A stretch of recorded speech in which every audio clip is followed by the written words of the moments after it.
Wakil Gubernur Jakarta Rano Karno menjenguk para korban ledakan Seman 2 Jakarta yang masih dirawat di Rumah Sakit Islam Jakarta Cempaka Putih. Rano mendatangi satu persatu korban yang masih diinfus sambil berbincang dengan para korban. Kondisi korban ledakan Seman 2 Jakarta di rumah sakit ini sudah terus membaik.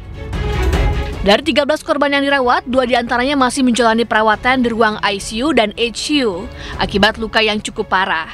Kondisi seluruh korban semakin membaik jika dibandingkan dengan awal kedatangan. Selain 13 korban di RSI Cempaka Putih, 17 korban lainnya dirawat di Rumah Sakit Yarsi dan 1 orang di Rumah Sakit Pertamina Jaya, 1 orang lagi di Rumah Sakit Polri. Seluruh korban yang mengalami pendengaran akan terus diawasi untuk proses pemulihannya. Tim Liputan iNews melaporkan. Sementara itu, polisi menggeledah rumah siswa terduga pelaku ledakan SMA Negeri 72 Jakarta. Sejumlah barang bukti disita. Nggak masalah sebenarnya, nggak masalah sebenarnya. Ya, sejumlah barang seperti buku dan dokumen disita polisi. Selain itu, Kabid Humas Polda Metro Jaya Kombes Budi Hermanto juga menyampaikan masih melakukan serangkaian pendalaman kepada barang yang disita.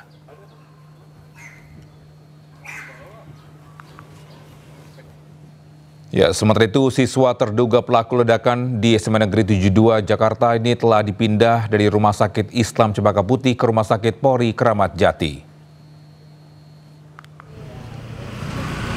Ya, pemindahan terduga pelaku ledakan SMA Negeri 72 ini dilakukan untuk pemantauan menyeluruh proses pemulihan, baik secara fisik maupun psikis. Pemindahan perawatan juga bertujuan untuk privasi proses penyidikan karena terduga pelaku masih berstatus pelajar. Polisi menyebutkan terduga pelaku kurang perhatian keluarga.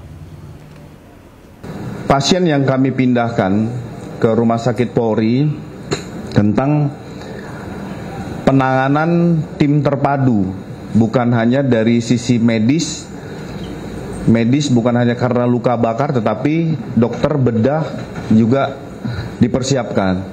Selain itu, secara psikologis, trauma terhadap korban, pasien juga kita tangani. Kita harus sama-sama menjaga karena korban ataupun yang diduga melakukan merupakan berstatus anak, sehingga ada diatur dalam undang-undang untuk kita sama-sama menjaga privasi. Ya, pasca ledakan di SMA Negeri 72 Jakarta, Gubernur Jakarta Pramono Anung mendukung rencana pemerintah pusat soal pembatasan game online. Sebelumnya dalam rapat terbatas yang dipimpin Presiden Prabowo Subianto, pemerintah membuka peluang membatasi game online.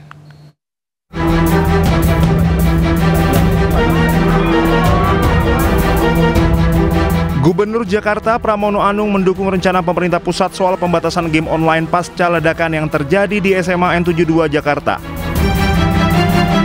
Hal ini bertujuan agar peristiwa ledakan yang membuat sejumlah korban mengalami luka-luka tidak terulang kembali.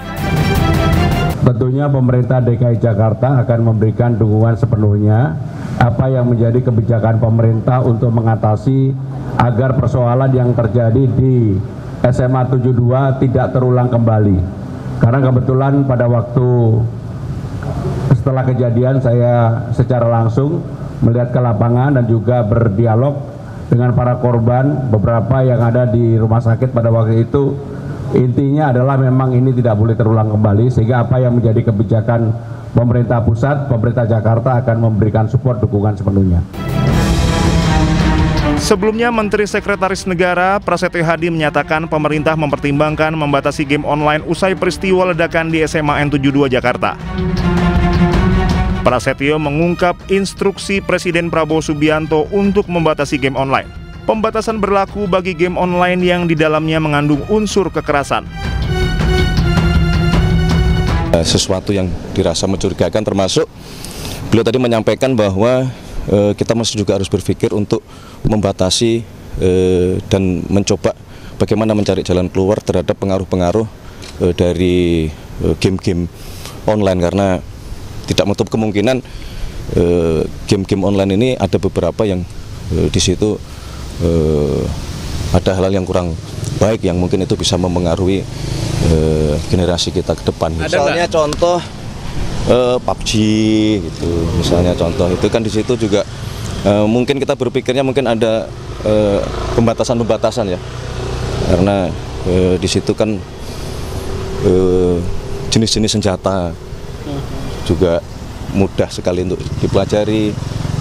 Lebih berbahaya lagi ini kan secara psikologis terbiasa yang melakukan yang namanya kekerasan itu sebagai sesuatu yang mungkin menjadi biasa aja gitu. Prasetyo mengatakan dalam rapat terbatas yang dipimpin Presiden Prabowo Subianto bersama Kapolri dan sejumlah Menteri Kabinet Merah Putih, disimpulkan game online menjadi salah satu penyebab yang mempengaruhi terduga pelaku peledakan di SMA N 72 Jakarta. Dari Jakarta, tim Liputan Anyus melaporkan. Beralih ke informasi lain, pemirsa, sidang lanjutan kasus kematian prajurit TNI AD Prada Luki Namo dengan terdakwa Komandan Kompi Letu Ahmad Faisal kembali digelar di Pengadilan Militer 315 Kupang. Dalam sidang, hakim menghadirkan dua saksi yakni dokter dari Rumah Sakit Eramo Ngada.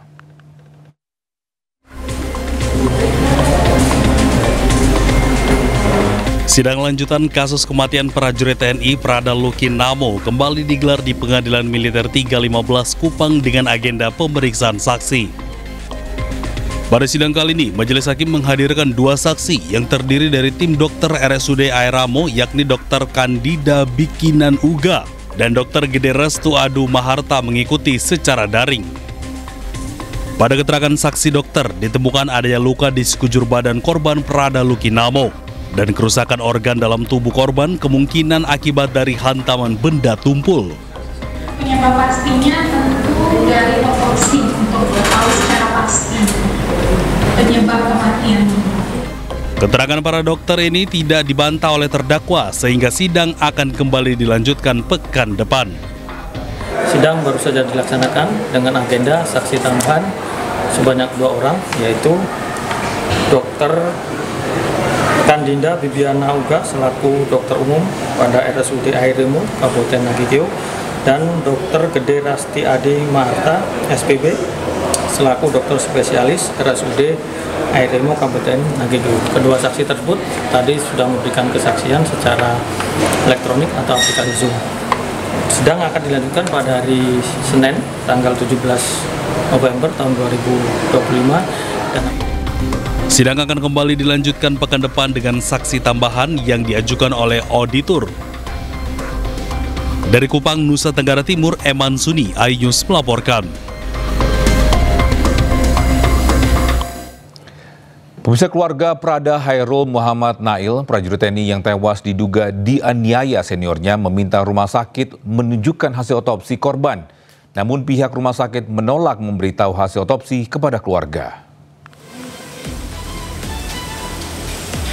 Sejumlah keluarga dan kerabat Prada Hairul Muhammad Nail, prajurit TNI AD, yang meninggal dunia diduga dianiaya seniornya, mendatangi Rumah Sakit Bayangkara Makassar, Sulawesi Selatan untuk meminta hasil otopsi korban.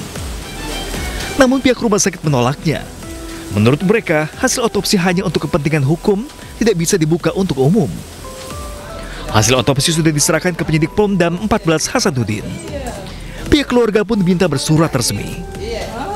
Kami hanya meminta tadi sedikit pemaparan singkat tentang hasil otopsi, tapi belum kami dapatkan. Tapi kami berusaha untuk bersurat ke pihak rumah sakit agar kiranya pihak rumah sakit bisa sedikit memberikan pemaparan hasil otopsi penyebab kematian adik kami. Kami bukan tidak mau memberikan penjelasan, cuma kan sudah diatur di undang-undang bahwa hasil otopsi itu tidak bisa kami menyerahkan ke penyidik POM. Bukan kami yang tidak mau memberikan penjelasan, ya tidak. Cuma memang secara undang-undang hasil visumnya itu, hasil otopsinya itu kami serahkan ke POM. Permintaan dari penyidik POM kami serahkan ke POM, begitu. Sebelumnya, seorang prajurit TNI bernama Prada Hairul Muhammad Nail diduga tewas dianiaya seniornya di Barak Yun Arhanud 4 di Kabupaten Goa, Sulawesi Selatan 11 Oktober lalu. Korban sebelumnya sempat dibawa ke Rumah Sakit Syekh Yusuf Goa. Pihak keluarga meminta polisi militer terbuka terhadap hasil otopsi korban. Kasus kematian Prada Hairul Muhammad Nail menambah catatan kematian prajurit TNI Angkatan Darat di Barak Batalion. Dugaan penyiksaan terhadap Prada HMM membuat Pomdam 14 Hasanuddin memeriksa 3 anggota TNI. Kapendam 14 Hasanuddin, Kolonel Kavaleri Budi Wirman mengatakan, pihaknya terus melakukan pengembangan penyelidikan apakah ada unsur pidana dari perbuatan ketiga pelaku tersebut. Dari Kabupaten Goa dan Makassar, Bukma Fadli Fado, iNews melaporkan.